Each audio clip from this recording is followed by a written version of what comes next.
Hello students तुम्हारा सकलोके आजिर भिडिओলৈ स्वागतम जनाइছো। आजिर भिडिओत मैं आलोचना करिछु नरेशन। भिडिओটি आरम्भणिर পৰা শেষলৈ অলপ মনোযোগৰে চাবা যাতে তোমালোকে বেসিক লেভেলৰ পৰা স্টাर्ट কৰি এডভান্স লেভেলৰ সকলোবোৰ নৰেशन তোমালোকে অনায়াসে কৰিব পাৰা। আমি প্ৰায় সকলোৱে জানো যে নৰেशन দুই প্ৰকাৰৰ, ডাইৰেক্ট নৰেशन আৰু ইনডাইৰেক্ট নৰেशन, কিন্তু আমি নাজানো নৰেशन কি। গতিকে প্ৰথমতে জানি লও, আমি জানি লও নৰেशन কি। What is নৰেशन? নৰেशन হল ইতিমধ্যে কোনোবাই কোৱা কথা এটা দ্বিতীয়বাৰ উপস্থাপন কৰা পদ্ধতি। এই দ্বিতীয়বাৰ উপস্থাপন কৰোঁতে আমি বক্তাৰ কথাখিনি হুবহু উপস্থাপন কৰিব পাৰোঁ, কোনো ধৰণৰ হালসলনি নকৰাকৈ। আৰু যদি হেনেকৈ প্ৰকাশ কৰা হয় তেন্তে হেতুক ডাইৰেক্ট নৰেশ্যন বা ডাইৰেক্ট স্পিচ বুলি কোৱা হয়। আৰু যদি নিজৰ ভাষাত প্ৰকাশ কৰা হয়, বক্তাৰ শব্দবিলাকৰ হালসলনি কৰি নিজৰ ভাষাত প্ৰকাশ কৰা হয়, তেন্তে তাক ইনডাইৰেক্ট স্পিচ বা ইনডাইৰেক্ট নৰেশ্যন বুলি কোৱা হয়। উদাহৰণ হিচাপে লৈছোঁ, প্ৰীতি said to Ajay, my mother is sick। এইটো ডাইৰেক্ট স্পিচ। ইনডাইৰেক্ট কৰিলে হ'ব, প্ৰীতি told Ajay that her mother was sick। ইয়াত ডাইৰেক্ট নৰেশ্যনৰ পৰা ইনডাইৰেক্ট কৰোঁতে কিবাটাও ঠাইত পৰিৱৰ্তন কৰা হৈছে। সেইটোৰ ঠাইত হৈছে told, কোমা গুচি গৈছে, ঊৰ্ধ্বকমা গুচি গৈছে। মাই মাদাৰৰ ঠাইত হৈছে her mother, ইজৰ ঠাইত হৈছে was। গতিকে এই বিভিন্ন ধৰণৰ পৰিৱৰ্তন হয়, কিন্তু প্ৰথম পৰিৱৰ্তন হয় ইয়াতে ৰিপৰ্টিং ভাৰ্বৰ। সেইটোৰ ঠাইত যেনেকৈ told হৈছে। এছাৰ্টিভ সেন্টেন্সত saidৰ ঠাইত হয় said that আৰু সেইটোৰ ঠাইত হয় told that। অন্যান্য পৰিৱৰ্তনবোৰো হয়, কিন্তু আমি প্ৰথমতে চাই লওঁ। এছাৰ্টিভ সেন্টেন্সত যেনেকৈ saidৰ ঠাইত said that হয়, সেইটোৰ ঠাইত told that হয়, ঠিক তেনেকৈ ইণ্টাৰগেটিভ সেন্টেন্সত saidৰ ঠাইত বা সেইটোৰ ঠাইত asked বা inquired of হয়। ইণ্টাৰগেটিভ সেন্টেন্স হয় তেন্তে said বা সেইটোৰ সলনি asked বা inquired of হ'ব। যদি সেন্টেন্সটো WH ৱৰ্ডেৰে আৰম্ভ হয় তেন্তে সেই WH ৱৰ্ডটোৱেই সাবঅৰ্ডিনেট কনজাংচন হিচাপে ব্যৱহাৰ হ'ব। আৰু যদি কুৱেশ্যনটো কোনোবা অক্সিলাৰী ভাৰ্বেদি আৰম্ভ হয়, WH ৱৰ্ড নাথাকে, তেন্তে ইফ বা ৱেদাৰ সাবঅৰ্ডিনেট কনজাংচন হিচাপে ব্যৱহাৰ হৈ ক্লজ দুটাক সংযোগ কৰিব। এতিয়া আমি চাওঁ example 1, he said to me, what is your name? Indirect কৰিলে হ'ব, হি asked me what my name was। 2 number, he said to me, are you sick? Indirect কৰিলে হ'ব, হি asked me if I was sick। গতিকে প্ৰথমটোত হোৱাটে হৈছে, দ্বিতীয়টোত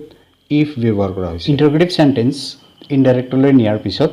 আমি ফুল stop ব্যৱহাৰ কৰিব লাগে, কাৰণ সেন্টেন্সটো এছাৰ্টিভলৈ পৰিৱৰ্তন হয়। যদি ৰিপৰ্টেড ক্লজটো ইম্পাৰেটিভ সেন্টেন্স হয় তেন্তে said বা saidটোৰ সলনি ordered to মানে আদেশ কৰিছিল, requested to অনুৰোধ কৰিছিল, advised to উপদেশ দিছিল, commanded to মানেও আদেশ দিছিল, suggested to পৰামৰ্শ দিছিল, proposed to প্ৰস্তাৱ দিছিল বা পৰামৰ্শ দিছিল ইত্যাদি, বা অন্যান্য আন অৰ্থযুক্ত শব্দও ব্যৱহাৰ হ'ব পাৰে ইম্পাৰেটিভ সেন্টেন্সৰ ক্ষেত্ৰত। ইম্পাৰেটিভ সেন্টেন্সৰ আৰম্ভণি যিহেতু ভাৰ্বেৰে হয়, গতিকে ইনডাইৰেক্ট কৰিলে সেই ভাৰ্বৰ আগত টু বহুৱাই ক্লজ দুটা সংযোগ কৰা হয় আৰু সেন্টেন্সটো এটা এছাৰ্টিভ সেন্টেন্স হয়। Example, he said to me, go there। Indirect, he ordered me to go there। Reported ক্লজটো যদি অপটেটিভ সেন্টেন্স হয় তেন্তে said বা saidটোৰ সলনি prayed that মানে প্ৰাৰ্থনা কৰিছিল, wished that কামনা কৰিছিল, blessed that আদি অৰ্থযুক্ত শব্দ ব্যৱহাৰ কৰা হয়। আৰু অপটেটিভ সেন্টেন্সটো এছাৰ্টিভলৈ সলনি কৰা হয়। ৰিপৰ্টেড ক্লজটো যদি এক্সক্লেমেটৰী সেন্টেন্স হয় তেন্তে said বা saidটোৰ সলনি exclaimed with sorrow যদি দুখ প্ৰকাশ কৰে, আৰু এক্সক্লেমেটৰী সেন্টেন্সটোত সাধাৰণতে এলাছ বা ও আদি শব্দ থাকে। আকৌ এক্সক্লেমেটৰী সেন্টেন্সটোত যদি আনন্দ প্ৰকাশ কৰে, যেনেকৈ হুৰৰা ইণ্টাৰজেকশ্যন থাকে, তেন্তে exclaimed with joy বা exclaimed with happiness হ'ব পাৰে। তাৰপিছত যদি প্ৰেইজ বা এডমিৰেশ্যন অৰ্থাৎ প্ৰশংসা প্ৰকাশ কৰা হয়, যেনেকৈ ব্ৰেভো আদি শব্দৰ দ্বাৰা, তেন্তে exclaimed with praise বা exclaimed with admiration আদি হ'ব পাৰে। তাৰপিছত তোমাৰ WH ৱৰ্ড দি যদি এক্সক্লেমেটৰী সেন্টেন্সটো আৰম্ভ হয় তেন্তে সেইটোৱে সাধাৰণতে বিস্ময় বুজায়, গতিকে তাতে হ'ব exclaimed with wonder বা ছাৰপ্ৰাইজ। ৱাণ্ডাৰ আৰু ছাৰপ্ৰাইজৰ অৰ্থ হ'ল বিস্ময় বা আশ্চৰ্য হোৱা, গতিকে এনেকুৱা ধৰণৰ অৰ্থযুক্ত শব্দ ব্যৱহাৰ কৰা হয়। আৰু এক্সক্লেমেটৰী সেন্টেন্সটো এছাৰ্টিভ ফৰ্মত লিখা হয়। ৰিপৰ্টিং ভাৰ্বৰ পৰিৱৰ্তনৰ পিছত মুখ্য পৰিৱৰ্তনটো হ'ল প্ৰণাউনৰ পৰিৱৰ্তন। ইয়াতে তালিকাটো দিয়া হ'ল, আই থাকিলে হি বা সি, উই থাকিলে দে, মাই থাকিলে হিজ বা হাৰ, আৱাৰ থাকিলে দেয়াৰ, মি থাকিলে হিম হাৰ, আছ থাকিলে দেম, ইট থাকিলে ডেট, দিছ থাকিলে ডেট, দিজ থাকিলে দোজ, হিয়াৰ থাকিলে দেয়াৰ, নাও থাকিলে দেন বা এট দ্যাট টাইম, এগো থাকিলে বিফৰ বা প্ৰিভিয়াছলি, ডাজ থাকিলে চ' বা ইন দ্যাট ৱে, হিদাৰ থাকিলে দিদাৰ, হিদাৰ মানে এইফালে, দিদাৰ মানে সেইফালে। এখনত কিছুমান এডভাৰ্ব আৰু আন কিছুমান শব্দও আছে, যেনেকৈ টুডে থাকিলে ডেট ডে, টু নাইট থাকিলে ডেট নাইট, লং এগো হ'লে লং বিফৰ, জাষ্ট থাকিলে দেন, টুমৰ থাকিলে the next day or the following day, yesterday থাকিলে the previous day or the day before, here by থাকিলে there by, last night থাকিলে the previous night or the night before, last week থাকিলে the previous week, next week থাকিলে the following week, come থাকিলে গ', let us থাকিলে উই should বা they should. এইবোৰৰ উপৰিও ৰিপৰ্টিং ভাৰ্বটো পাষ্ট টেন্সত থাকিলেহে ৰিপৰ্টেড ভাৰ্বৰ টেন্সৰ পৰিৱৰ্তন হয়। ৰিপৰ্টিং ভাৰ্ব ছেইড থাকিলেহে ৰিপৰ্টেড ভাৰ্বৰ টেন্সৰ পৰিৱৰ্তন হ'ব। ছেজ বা উইল ছে থাকিলে নহ'ব। যেনেকুৱা প্ৰেজেণ্ট ইনডিফিনিট থাকিলে পাষ্ট ইনডিফিনিট, প্ৰেজেণ্ট কণ্টিনিউৱাছ থাকিলে পাষ্ট কণ্টিনিউৱাছ, প্ৰেজেণ্ট পাৰফেক্টৰ পৰা পাষ্ট পাৰফেক্ট, প্ৰেজেণ্ট পাৰফেক্ট কণ্টিনিউৱাছৰ পৰা পাষ্ট পাৰফেক্ট কণ্টিনিউৱাছ। ঠিক তেনেকৈ ডাইৰেক্টত পাষ্ট ইনডিফিনিট থাকিলে ইনডাইৰেক্টত হ'ব পাষ্ট পাৰফেক্ট, পাষ্ট কণ্টিনিউৱাছ থাকিলে পাষ্ট পাৰফেক্ট কণ্টিনিউৱাছ। শ্বেল বা উইল পৰিৱৰ্তন হয় শুড বা উডলৈ, কেন হ'লে কুড, মে হ'লে মাইট, শুড হ'লে শুড বা অট টু, উড হ'লে উডেই হয়, মাষ্ট হ'লে মাষ্ট বা হেড টু, অট টু হ'লে অট টুৱে হয়, ইউজ টুৱে হয়। ইয়াতে মন কৰিবলগীয়া কথাটো হ'ল ৰিপৰ্টিং ভাৰ্বটো ছেইড নাথাকে, যদি প্ৰেজেণ্ট টেন্সত থাকে বা ফিউচাৰ টেন্সত থাকে তেন্তে ৰিপৰ্টেড ক্লজৰ ভাৰ্বৰ টেন্সৰ পৰিৱৰ্তন নহয়, আন পৰিৱৰ্তনবোৰ হয়। আৰু ৰিপৰ্টেড ক্লজটো যদি চিৰসত্য কথা হয় বা হেবিচুৱেল একশ্যন হয় তেন্তেও সেইটো সদায় প্ৰেজেণ্ট ইনডিফিনিট টেন্সতো থাকে, তাৰো টেন্সৰ পৰিৱৰ্তন নহ'বও পাৰে। মোটামুটিভাৱে আমি নিয়মবোৰ চালোঁ, এতিয়া আমি এটা এটাকৈ এক্সাম্পল চাম আৰু সেইবোৰ বুজিবলৈ চেষ্টা কৰিম। প্ৰথমতে আমি বেছিক লেভেলৰ কেইটামান নেৰেশ্যন চাম, হাইস্কুল লেভেলৰ, তাৰপিছত আমি এডভান্স লেভেললৈ আগবাঢ়িম, যেনেকৈ হায়াৰ ছেকেণ্ডেৰী লেভেলৰ। অ'কে, ফাৰ্ষ্ট চেণ্টেঞ্চ লৈছোঁ, he said honesty is the best policy. এইটো এটা ডাইৰেক্ট নেৰেশ্যন। এই বাক্যটোত ৰিপৰ্টেড ক্লজটো এটা প্ৰভাৰ্ব, অৰ্থাৎ অনেষ্টি ইজ দ্য বেষ্ট পলিচি, ইয়াৰ অৰ্থ হ'ল সাধুতাই উত্তম উপায়। প্ৰভাৰ্ববোৰ চিৰসত্য কথাৰ দৰেই সদায় চিম্পল প্ৰেজেণ্ট টেন্সতে ব্যৱহাৰ হয়। গতিকে মন কৰিবলগীয়া কথা হ'ল চিৰসত্য কথা, প্ৰভাৰ্ব আৰু অভ্যাগত কাম, এইবোৰ ডাইৰেক্ট ইনডাইৰেক্ট দুয়োটা নেৰেশ্যনতে প্ৰেজেণ্ট ইনডিফিনিট টেন্সতে ব্যৱহাৰ হয়। গতিকে ইয়াত এনচাৰটো হ'ব he said that honesty is the best policy. Next sentence লোৱা যাওক, he said that he takes bath in the Brahmaputra every morning. এইটো ইনডাইৰেক্ট আছে, ডাইৰেক্ট হ'লে হ'ব he said I take bath in the Brahmaputra every morning. ইয়াতো লক্ষ্য কৰিবলগীয়া যে ইনডাইৰেক্ট স্পীচটোত he takes bath present indefinite টেন্সত ৰিপৰ্টেড ক্লজটো আছে, কাৰণ এইটো এটা অভ্যাগত কাৰ্য আৰু এভৰি মৰ্ণিং এই শব্দৰ দ্বাৰা এইটো প্ৰতিপন্ন হৈছে। অভ্যাগত কাৰ্য চিৰসত্য কথাৰ দৰেই, প্ৰভাৱবোৰৰ দৰেই ডাইৰেক্ট ইনডাইৰেক্ট দুয়োটাতে প্ৰেজেণ্ট ইনডিফিনিট টেন্সতে হয়। এইবাৰ এডভান্সড লেভেলৰ নেৰেশ্যন লৈছোঁ। আচলতে বেছিক আৰু এডভান্স চব একেই, বেছিক বৰ ভালদৰে বুজি পালে এডভান্সবোৰো বেছিক হৈ পৰে। গতিকে সৰু সৰু চেণ্টেঞ্চবোৰ বাৰে বাৰে চৰ্চা কৰিব লাগে বেছিক ক্লিয়াৰ হ'বলৈ। অ'কে, নেৰেশ্যনটো হ'ল এটা ডাইৰেক্ট নেৰেশ্যন। আচলতে ইয়াত দুটা নেৰেশ্যন আছে। Alexander said to Porus, how do you desire to be treated? He answered like a king. এইটো হ'ল কুৱেশ্যন। প্ৰথম নেৰেশ্যনটোত Alexander said to Porus, how do you desire to be treated, এইটো আমি প্ৰথমতে কৰি ল'ম। এটা ইণ্টাৰগেটিভ চেণ্টেঞ্চ, গতিকে Alexander asked Porus how he desired to be treated, full stop. দ্বিতীয় ভাগটোত হি আনচাৰ্ড লাইক এ কিং, এই বাক্যটোত ছাবজেক্ট ভাৰ্ব একো নাই। চেণ্টেঞ্চটো সম্পূৰ্ণকৈ ক'লে এনেকুৱা হ'ব, he answered I desire to be treated like a king. গতিকে এনচাৰ কৰোঁতে আমি ওপৰৰ চেণ্টেঞ্চটোৰ পৰা ৰেফাৰেঞ্চ আনিব লাগিব। এনচাৰটো আমি লিখিম, he answered that he desired to be treated like a king. আমি এনেকৈ লিখিব পাৰিম, he answered that he desired to be treated like a king. পূৰ্ণ নেৰেশ্যনটো আকৌ এবাৰ কৈছোঁ। কুৱেশ্যন হ'ল Alexander said to Porus, how do you desire to be treated? He answered like a king. আনচাৰটো হ'ল Alexander asked Porus how he desired to be treated. He answered that he desired to be treated like a king. এনেকৈ আমি কেতিয়াবা পিছৰটোৰ narration কৰোঁতে আমি আগৰ পৰা reference আনিব লাগে নেক্সট কুৱেশ্যনটো এডভান্স লেভেলৰ the boys exclaimed in Jay that they had all passed the test and that they would celebrate their success the next day. ইয়াত আমি বুজি পাইছোঁ যে ৰিপৰ্টেড ক্লজটো নিশ্চয় এক্সক্লেমেটৰী চেণ্টেন্স সেইকাৰণে আছে এক্সক্লেইমড ইন জয় গতিকে the boys said comma inverted comma start hurrah exclamatory mark তাৰপিছত দে হেড এইটো হ'ব we have all passed the test full stop ইয়াৰ পিছৰ চেণ্টেন্সটো হ'ব এছাৰ্টিভ দে উড এইটো হ'ব উই উইল বা উই শ্বেল চেলিব্ৰেট দেয়াৰ ছাকচেছটো হ'ব our success the next day হ'ব টুমৰো চ' উই উইল বা we shall celebrate our success tomorrow exclaimed in joy থকাৰ কাৰণে আমাৰ হুৰৰে হ'ল ডেটটো নোহোৱা হৈ গ'ল দে হেড পাষ্ট পাৰফেক্টৰ পৰা হ'ল উই হেভ তাৰপিছত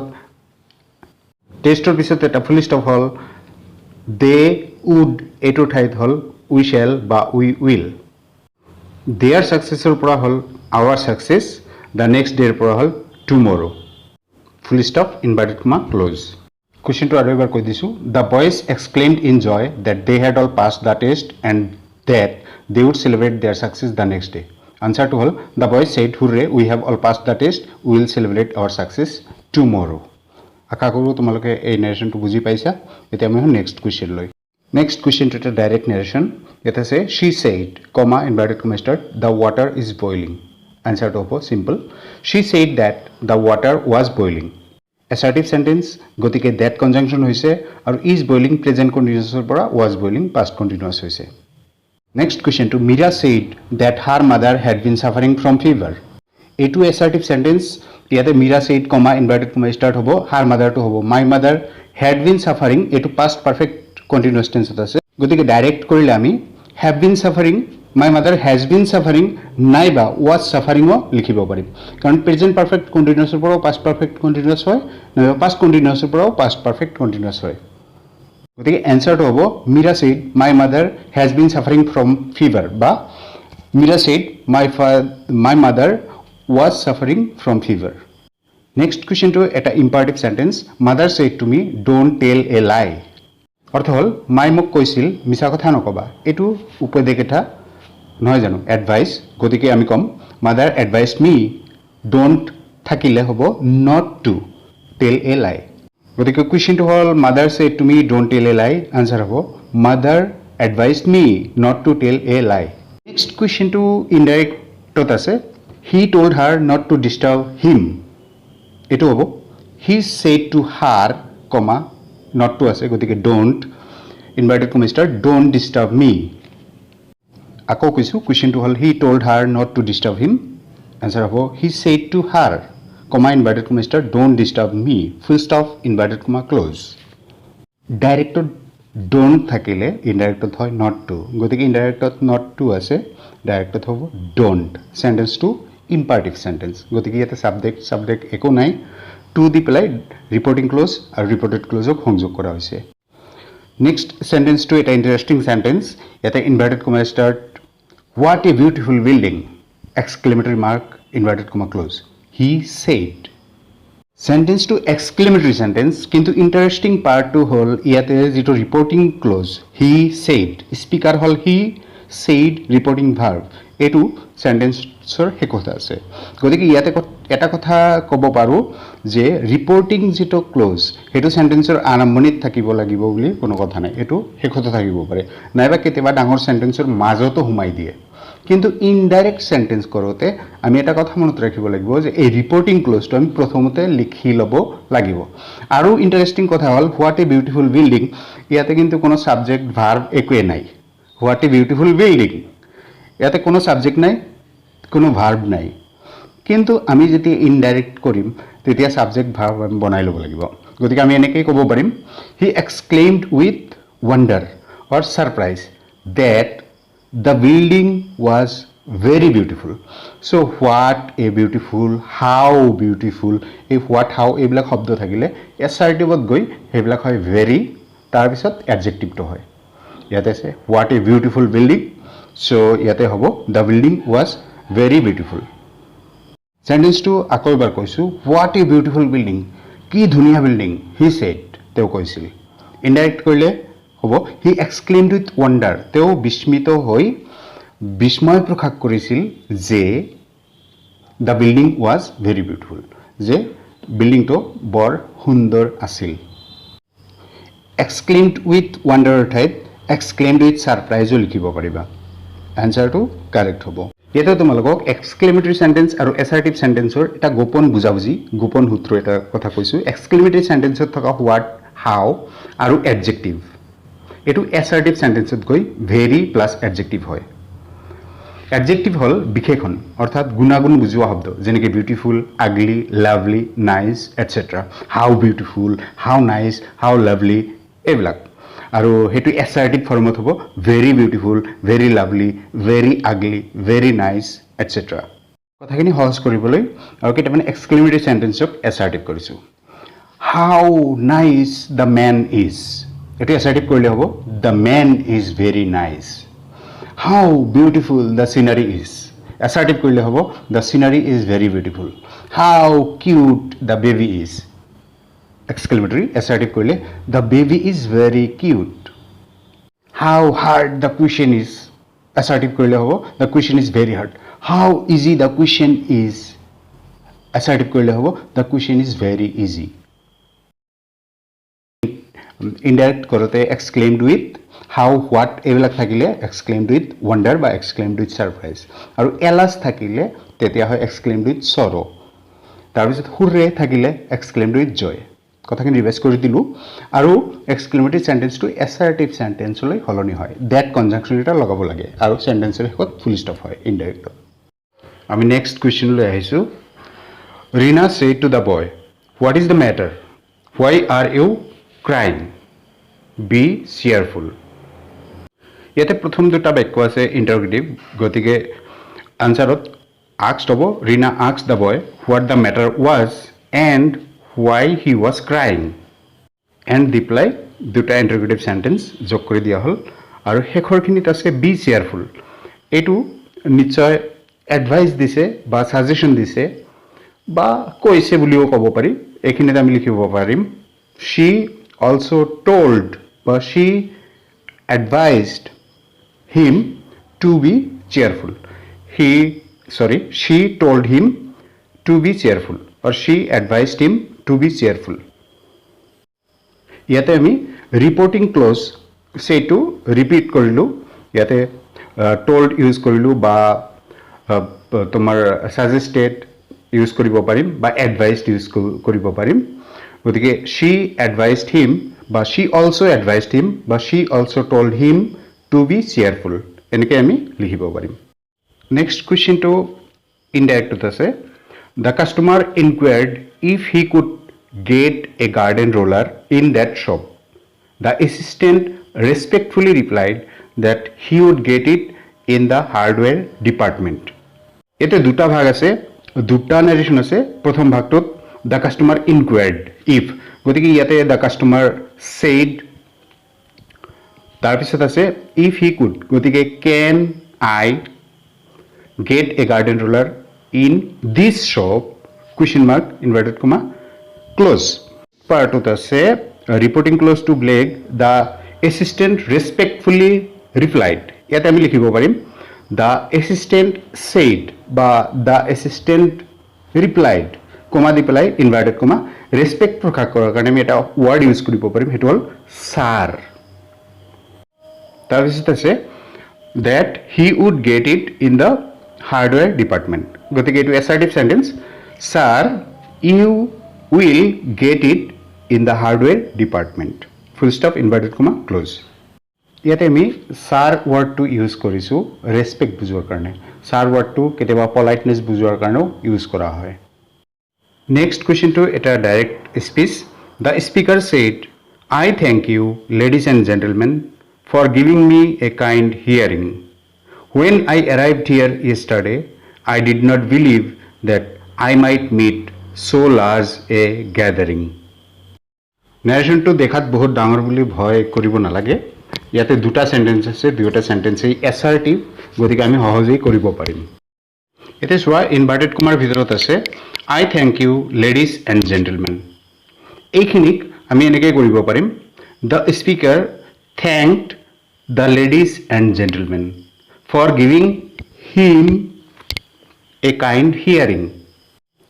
So, eta part hoye gol. Next part 2. He also said that when he had arrived there the previous day, he had not believed that he might meet so large a gathering. ইয়াতে আমি কি কৰিছোঁ the speaker said I thank you ladies and gentlemen ইয়াতে said ভাৰ্বটো reporting ভাৰ্বটো নোহোৱা কৰি দিছোঁ থেংক শব্দটো তাতে ব্যৱহাৰ কৰিছোঁ আৰু লেডিজ এণ্ড জেণ্টেলমেন তাতে ৰাখিছোঁ the speaker thanked the ladies and gentlemen for giving him a kind hearing he also' said that when he had arrived there the previous day he had not believed that he might meet so large a gathering এইটো sentence আমি আৰু বেলেগ ধৰণেও কৰিব পাৰিম এনেকৈ যদি কওঁ the speaker addressed the gathering as ladies and gentlemen and thanked them for giving him a kind hearing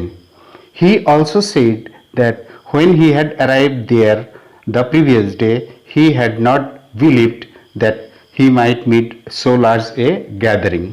গতিকে এনেকৈ কৰিলেও হ'ব প্ৰথমটোৱে বেছি সহজ যেন লাগিছে এনেকুৱা সেন্টেন্সবোৰ বুজি পোৱাত যদি অসুবিধা হয় সেন্টেন্সবোৰ বহিত লিখি ল'বা আৰু লাহে লাহে এনালাইজ কৰি আয়ত্ত কৰিবলৈ যত্ন কৰিবা খৰখেদা কৰি শিকিব গ'লে ভুল শিকি যাব পাৰা থ্যাংক ইউ আমি এটা নেক্সট কুৱেশ্যনলৈ আহোঁ নেক্সট নেৰেশ্যনটো এটা indirect speech his mother exclaimed in sorrow that she had not a bit of bread to give him and that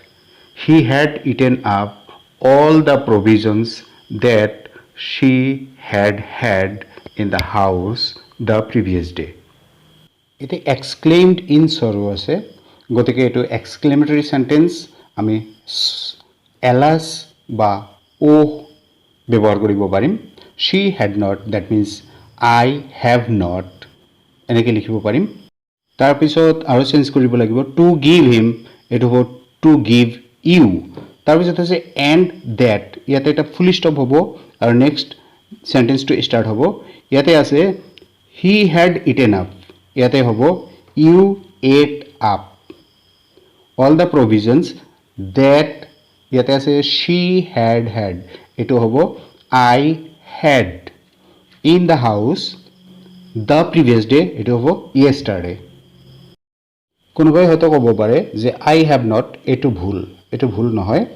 I don't have formal English আৰু আই হ্যাভ নট ইনফৰ্মেল ওপৰত যেহেতু she had not আছে গতিকে আমি ইয়াতে আই have not লিখিছোঁ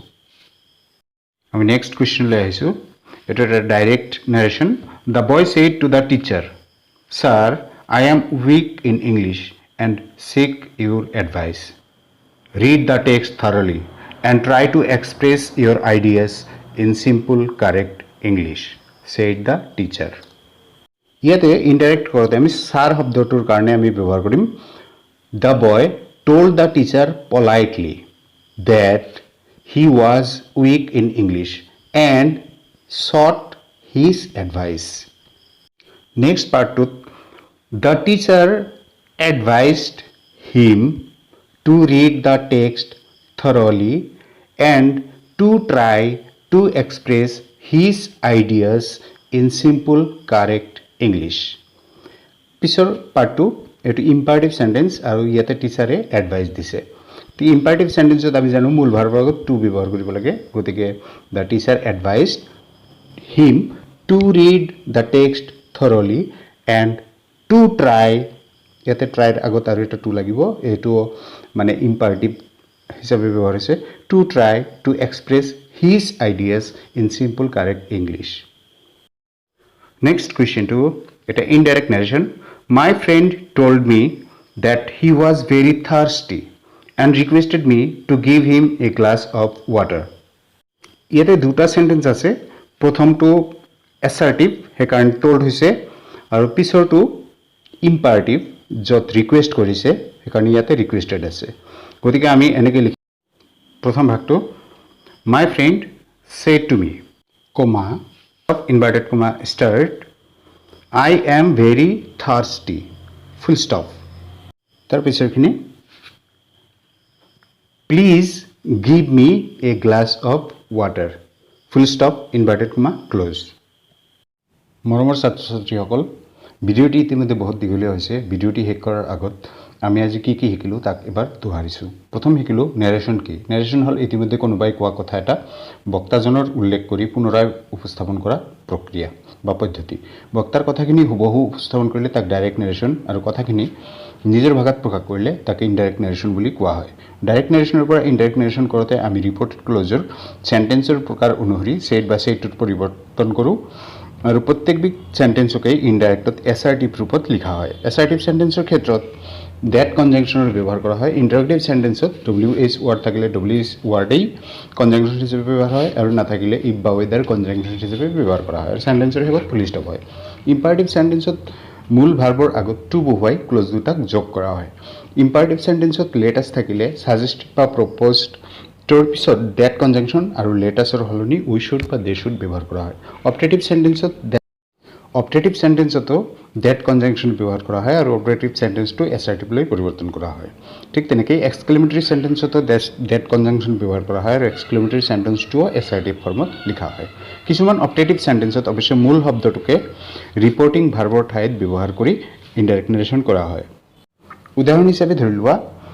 হি said to me thank you indirect কৰিলে হ'ব হি থেংকড মি আকৌ he said to me welcome ইয়াক ইনডাইৰেক্ট কৰিলে হ'ব হি ৱেলকামড মি আকৌ he said to me congratulations indirect কৰিলে হ'ব হি কংগ্ৰেচুলেটেড মি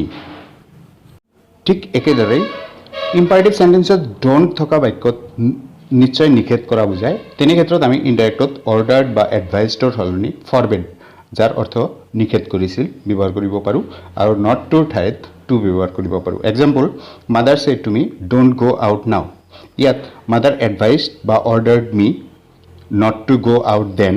ইয়াৰ পৰিৱৰ্তে আমি লিখিব পাৰিম মাদাৰ ফৰবিড মি টু গ' আউট দেন ঠিক তেনেকৈ বিদায় জনোৱা ইয়াৰ ইংৰাজী হ'ল বিড ফেয়াৰৱেল মানে হ'ল বিদায় জনোৱা তলত অপটেটিভ চেণ্টেন্সটো লক্ষ্য কৰা he said to me farewell এনচাৰটো বা ইনডাইৰেক্ট নেৰেশ্যনটো হ'ব হি বেড মি ফেয়াৰৱেল বিডৰ পাষ্ট ফৰ্ম গতিকে ওপৰৰ আলোচনাৰ পৰা এটা কথা স্পষ্ট যে ইনডাইৰেক্ট নেৰেশ্যন শুদ্ধকৈ কৰিবলৈ ডাইৰেক্ট নেৰেশ্যনটো ভালকৈ বুজি পোৱা অত্যন্ত জৰুৰী ঠিক তেনেকৈ ইনডাইৰেক্ট নেৰেশ্যনৰ পৰা ডাইৰেক্ট নেৰেশ্যন কৰিবলৈও ইনডাইৰেক্ট নেৰেশ্যনটো ভালকৈ বুজি পোৱা জৰুৰী আৰু বিভিন্ন ধৰণৰ চেণ্টেন্সত পৰিৱৰ্তন হোৱা শব্দবোৰৰ শুদ্ধ ব্যৱহাৰৰ বাবে নিয়মবোৰ বুজি পোৱাৰ লগতে ছাত্ৰ ছাত্ৰীসকলে বাৰে বাৰে ৰিভাইজ আৰু প্ৰেক্টিছ কৰা অনিবাৰ্য এবাৰ ভালকৈ ক্লিয়াৰ হৈ গ'লে ধাৰণাসমূহ আগলৈ পাহৰি যোৱা নাযায় আৰু তেতিয়া নেৰেশ্যন চেঞ্জ কৰোঁতে চেণ্টেন্সটো চোৱাৰ লগে লগে বা শুনাৰ লগে লগে কৰিব পৰা যায় কিন্তু সেই ষ্টেজ পাবলৈ এবাৰ পঢ়িলেই হ'ব বুলি কেতিয়াও ক'ব নোৱাৰি নেৰেশ্যনত স্পষ্ট জ্ঞান অবিহনে যিহেতু ইংৰাজী শুদ্ধকৈ লিখাৰ কথা কল্পনাই কৰিব নোৱাৰি গতিকে তোমালোকে ভিডিঅ'টি মাজে মাজে চাই নেৰেশ্যনৰ কনচেপ্ট ক্লিয়াৰ কৰি ল'বা বুলি মই আশাবাদী আগলৈ আন গুৰুত্বপূৰ্ণ বিষয়ৰ ভিডিঅ'ত লগ পোৱাৰ প্ৰতিশ্ৰুতিৰে আজিলৈ আহিছোঁ চেনেলটো যদি ছাবস্ক্ৰাইব কৰা নাই এতিয়া ছাবস্ক্ৰাইব কৰি কাষৰ বেল আইকনত অল ছিলেক্ট কৰি লোৱা সদৌ শেষত সকলোটিলৈ Thanks for watching.